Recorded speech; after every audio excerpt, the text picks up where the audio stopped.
Good evening. This is Akashvani, Kohima. I am Jonas Yantan with Evening News. The headlines. President Droupadi Murmu says India will become third largest economy by the end of this decade. Reserve Bank of India maintains status quo, keeps repo rate unchanged at 6.5%. Centre to bring up primary agricultural credit societies under PM Kisan Samridhi, Kendras. And Nagaland Fire and Emergency Services Association celebrates Silver Jubilee. Inspector General Fire and Emergency Services says state losing about 1.04 crore rupees monthly due to fire disasters. Now the news in detail. President Droupadi Murmu has said that India is on the way to become the third largest economy of the world before the end of this decade. She was addressing the Indian community and Friends of India at a community reception in Belgrade, the capital city of Serbia, yesterday. The president is on a 3-day state visit to Serbia.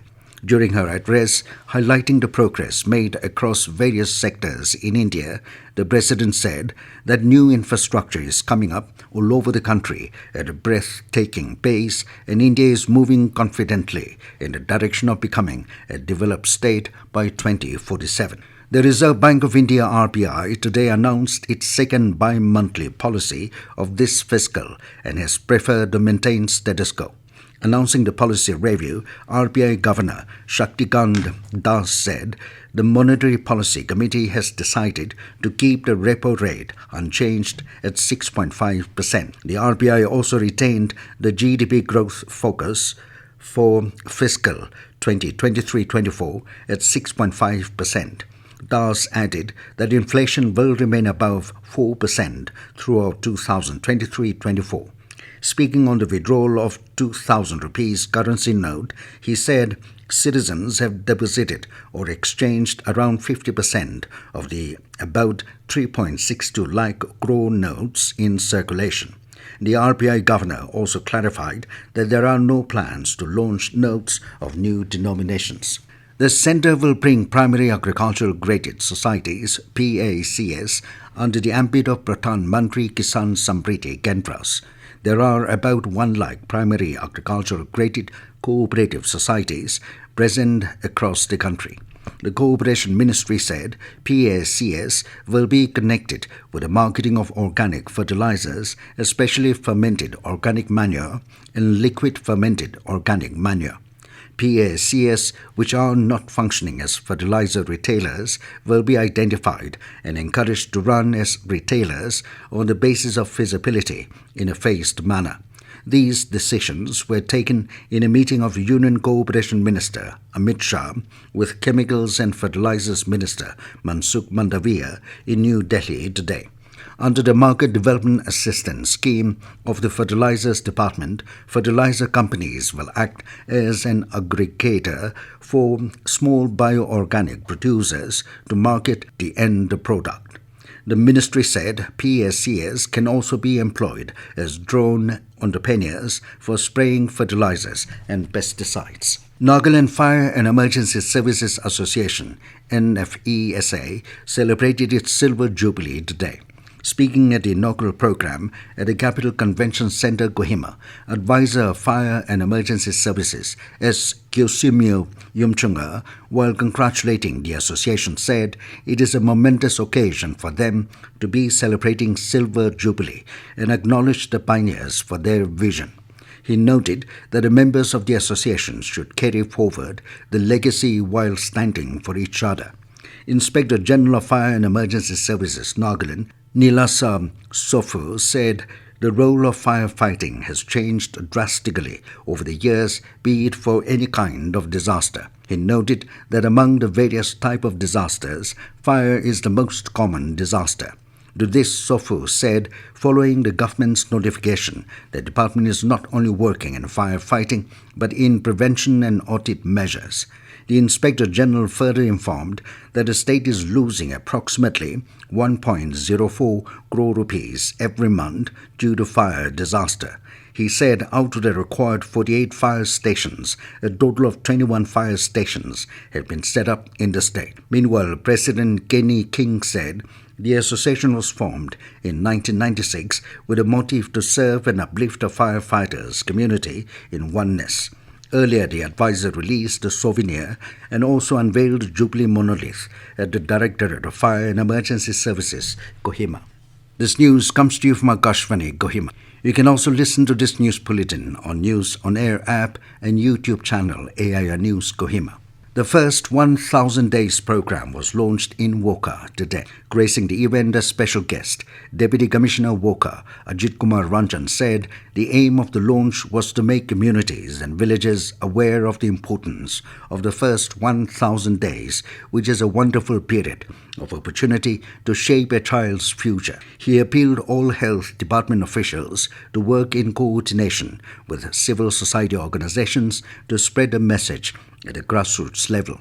District Program Officer RCH UIP Dr. Tangchampeni Button said the foundation for optimum health growth, cognitive and neurodevelopment of a child happens during the 1000 days.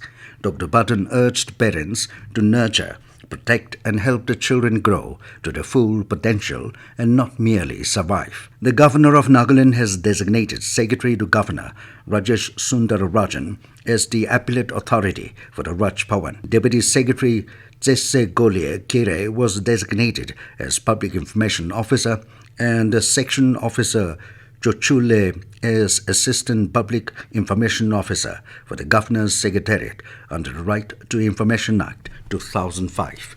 Nagaland District Police has been conferred the SKOCH Scotch Gold Award in Police and Safety for fighting drugs and insurgency with education and livelihood. The award was received by former SP Dr. Pritpal Kaur Patram and Kumeng Nagaland Police in a ceremony held on 27th of May in New Delhi. Dr. Patra was instrumental in initiating the various life-changing programs of the Frontier District of Nagaland. The award recognizes people, projects and institutions that go the extra mile to make India a better nation. The Directorate of Health and Family Welfare has invited applications from candidates for undergoing training in general nursing and midwifery, GNM, and female health worker, FHW, for the session 2023-24 for the 4 schools of nursing in the state. The GNM course will be given at Naga Hospital Authority, Kohima, District Hospital, Dimapur, and Dr. Imkong Lipa Memorial District Hospital, Mukokchung, while FHW will be in District Hospital, Dwensang. Applicants should be bona fide indigenous inhabitants of Nagaland, having cleared Class 12. The last date for submission of application forms is tomorrow. Governor's Award for Meritorious Students for HSLC and HSSLC Examinations 2023 will be held on 14th of this month at Raj Bhavan, Kohima. NBSC has invited all toppers, rank holders, achievers of Governor's Awards, as well as their heads of institutions to attend the function. Due to space constraints, the parents are not invited this time, the board said. The India Meteorological Department has forecast heavy to very heavy rain at isolated places over Nagaland, Manipur and Mizoram tomorrow. Thunderstorm and lightning accompanied with gusty wind with speed of up to 30 to 40 kilometers per hour is very likely to occur at isolated places over Nagaland, Manipur, Mizoram and Tripura. Besides, light to moderate rain is very likely to occur at most places of the entire northeast region. Today, the state capital of Kohima recorded a maximum temperature of 27 degrees Celsius and a minimum temperature of 16.6 degrees Celsius, with a rainfall recorded at 5 centimeters. And now, 20 news, here are the main points again. President Droupadi Murmu says India will become third largest economy by the end of this decade. Reserve Bank of India maintains status quo, keeps repo rate unchanged at 6.5%. Center to bring primary agricultural graded societies under PM Kisan Samridhi Kendras. And Nagaland Fire and Emergency Services Association celebrates Silver Jubilee. Inspector General Fire and Emergency Services says state losing about 1.04 crore rupees monthly due to fire disasters. That is all we have in this evening news bulletin. Good night.